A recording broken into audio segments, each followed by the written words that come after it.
जय श्री कृष्णा। नमस्कार दोस्तों, आज की हमारे इस वीडियो में हम सती अनसुईया की पावन पौराणिक कथा सुनाने जा रहे हैं।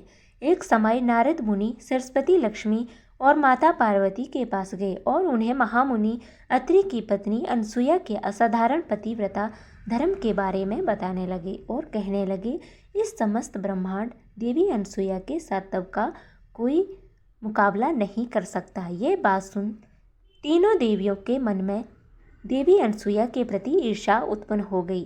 तीनों देवियों ने सती अनसुईया के पति व्रत धर्म को खंडित करने के लिए अपने पतियों को उनके पास जाने को कहा।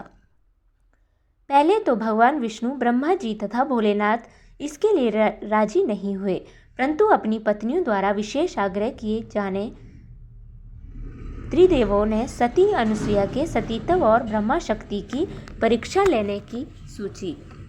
जब अत्रि मुनि आश्रम से बाहर गए, तब तीनों देव साधु का वेश धारण करके अत्रि मुनि के आश्रम में पहुंचे और भिक्षा मांगने लगे।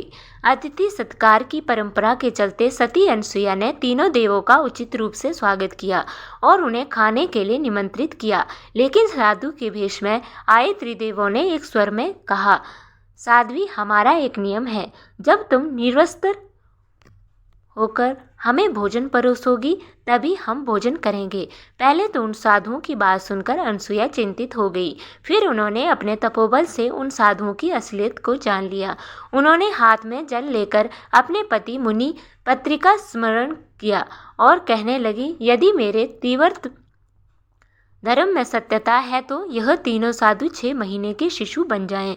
इतना कहकर अनसुईया ने हाथ में लिया हुआ जल उन तीनों पर चीर दिया और उन तीनों को शिशु रूप में बदल दिया। शिशु के रूप में त्रिदेवों को देखकर अनसुईया के हृदय में मातृत्व का भाव उमड़ गया। फिर देवी अनसुईया ने तीनों शिशुओं को दूध पिलाया और गोद में लेकर सुला दिया। अनसुईया माता ने तीनों को झूले पे रखकर कहा कि तीनों लोकों पर शासन करने वाले त्रिदेव आज मेरे शिशु बन गए, मेरे भाग्य को कहा जाए।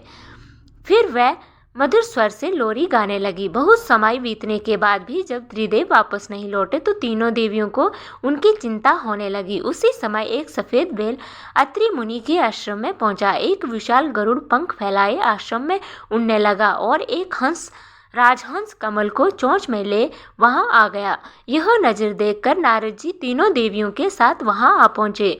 नारद जी ने विनम्रता पूर्वक देवी अनसुईया से कहा, माता, आपने पतियों से संबंधित प्राणियों को आपके द्वार पर देखकर यह तीनों देवियां यहाँ पधारी हैं। यह अपने पतियों को ढूंढ रही हैं। आप कृपा कर इनके पति इन्हें सौंप दीजिए। देवी अनसुईया ने तीनों देवियों को प्रणाम किया और कहने लगी, माता झूले में सो रहे हैं।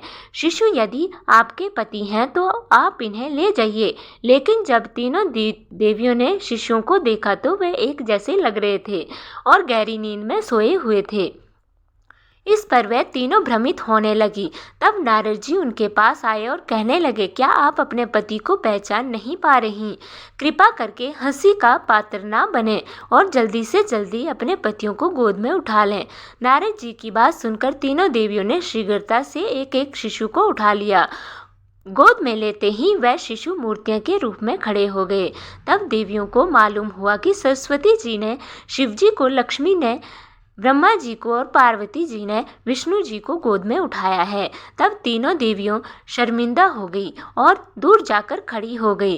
तीनों देवियों ने माता अनसुईया से क्षमा याचना करी और यह सच भी बताया कि उन्होंने ही परीक्षा लेने के लिए अपने पतियों को वंदित किया था। फिर उन्होंने देवी अनसुईया से प्रार्थना करी कि उनके पतियों को पुनः अपने स्वरूप में ले आएं। तब माता अनसुईया ने तीनों देवों को उनका रूप प्रदान किया। उसी समय मुनि अपने आश्रम में लौट आए। त्रिदेवों को अपने आश्रम में देखकर वह हाथ जोड़कर खड़े हो गए। तभी त्रिदेवों ने प्रसन्न होकर अत्रि मुनि तथा देवी अनसुईया को वरदान मांगने को कहा। यह सुन देवी अनसुईया बोली, प्रभु, आप तीनों मेरी कोख से जन्म लें, मुझे ये वरदान चाहिए।